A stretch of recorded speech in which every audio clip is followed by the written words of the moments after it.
Your dog chews the furniture, barks more than you expect, has accidents inside the house. Most of the time, nothing is wrong with your dog. They're reacting to things we don't realize we're doing. Here are 10 habits that can quietly affect them over time, and what you can change.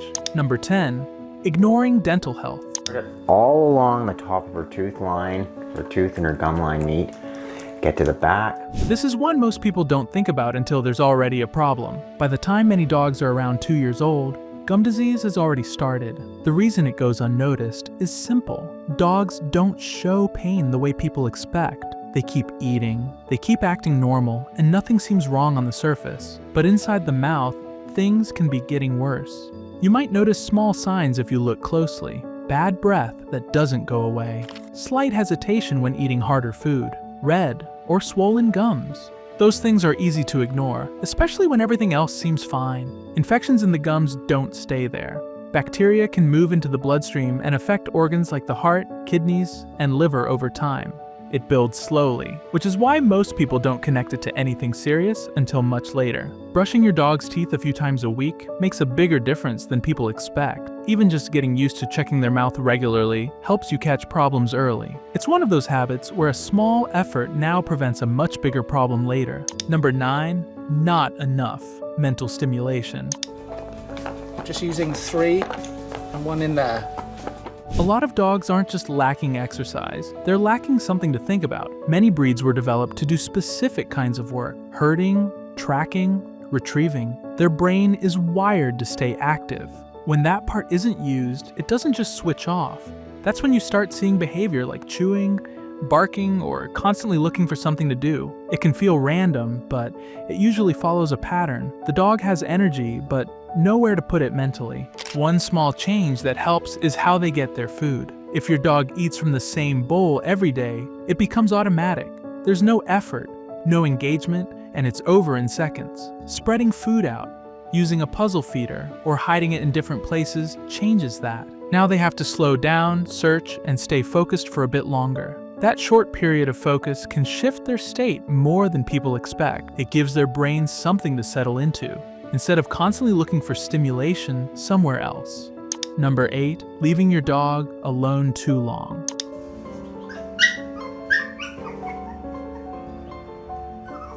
This is something a lot of people don't think about until there's a problem. You leave for the day, come back hours later, and everything seems fine at first. But for many dogs, that time alone isn't neutral. They don't understand where you went or how long you'll be gone. All they experience is that you were there and then you weren't. For some dogs, that turns into stress. You might see clear signs like chewing, pacing, barking, or accidents. Other times it's quieter. They just don't fully relax the entire time. They stay alert, waiting, not really settling into rest. When that happens repeatedly, it builds into a pattern. What helps isn't always a big change. Even breaking up that time makes a difference. A dog walker in the middle of the day, daycare once in a while, leaving something engaging for them before you go.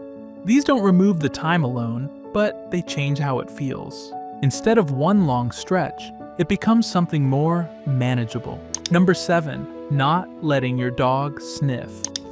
It's a problem.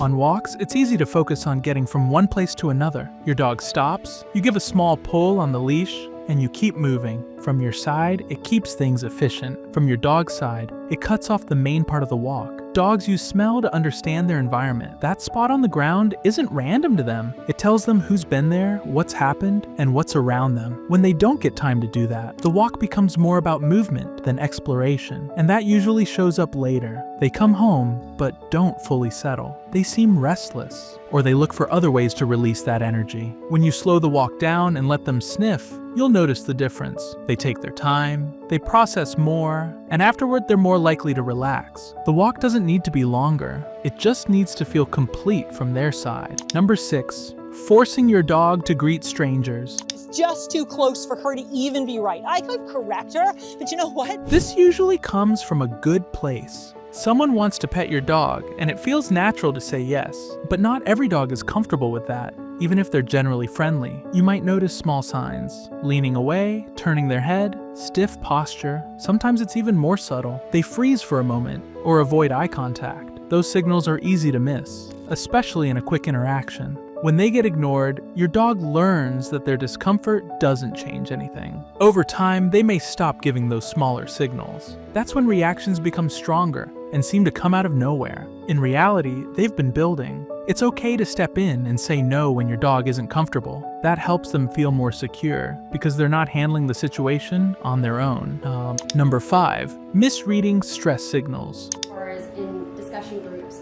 So stress signs, anxiety, and aggression. Most people recognize obvious signs like barking or growling, but those are usually later stage signals. Before that, dogs show smaller signs that are easy to overlook. Yawning when they're not tired, licking their lips when there's no food, looking away or turning their head. These don't stand out unless you know what to look for, but once you start noticing them, you see them more often than you expect. When those early signals are missed, the dog keeps trying to communicate. Nothing changes, so the signals get stronger. By the time it turns into barking or snapping, it feels sudden, but it wasn't sudden from the dog's side. Paying attention earlier gives you a chance to step in before it escalates. Number 4, hugging your dog.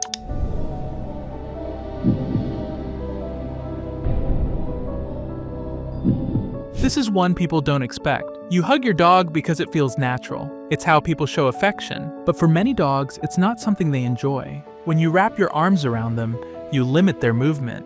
For an animal that relies on being able to move away when they're uncomfortable, that can create tension. Some dogs tolerate it, especially if they trust you. But tolerance isn't the same as comfort. If you watch closely, you'll sometimes see small signs: turning their head away, stiffening slightly, holding still instead of relaxing. Most dogs show affection in different ways: leaning into you, staying close, or choosing to rest next to you. That's when they're actually comfortable.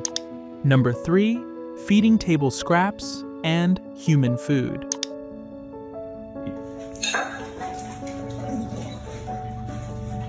This often feels harmless. You're sharing something small, and it feels like a way to treat them. The problem is that some human foods aren't safe for dogs, even in small amounts. Things like grapes, onions, garlic, and certain sweeteners can cause serious issues. What makes it harder is that the effects aren't always immediate. Everything can seem fine in the moment, which makes it easy to keep doing. Over time, though, it adds up. Even foods that aren't toxic can upset their system when they're given regularly. Keeping their diet consistent avoids that risk. It also makes it easier to notice if something changes. Number 2, overfeeding your dog.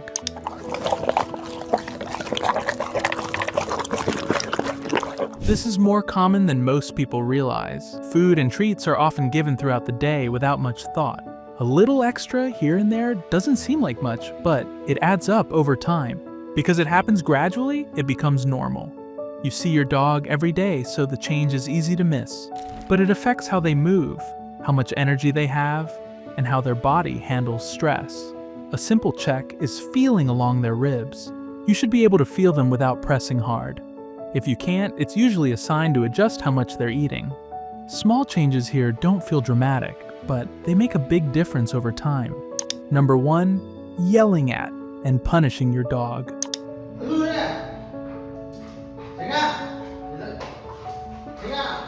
This usually comes from frustration. Something gets damaged, there's an accident, and your reaction happens quickly. The problem is that dogs don't connect punishment the way people expect. They don't link it clearly to something they did earlier. They respond to what's happening in that moment. So instead of learning what to do differently, they learn that the situation or the person is unpredictable. That can create stress and confusion. Over time, it affects how they behave around you. They might hesitate more, avoid certain situations, or react more strongly than expected. A more effective approach is to focus on what you want them to do instead and reinforce that. If your dog chews something, show them what they can chew and make that the better option. If they get too excited around people, guide them into a calmer behavior and reward that instead. Over time, they start to understand what actually works. It doesn't mean you ignore bad behavior. It means you give them a clear path towards something better. That's what builds consistency. And once they understand what's expected, you'll notice something else. they start making better choices on their own, without you stepping in every time. That's when things begin to feel easier. What you do consistently shapes how your dog experiences their day. Small changes don't feel like much at first, but they build. If you take one thing from this list and apply it consistently, you'll start to notice differences. They might be small at first, but they add up over time. If this helped, leave a like and subscribe. It lets me know to keep making videos like this. What's one thing from this list you're going to change first?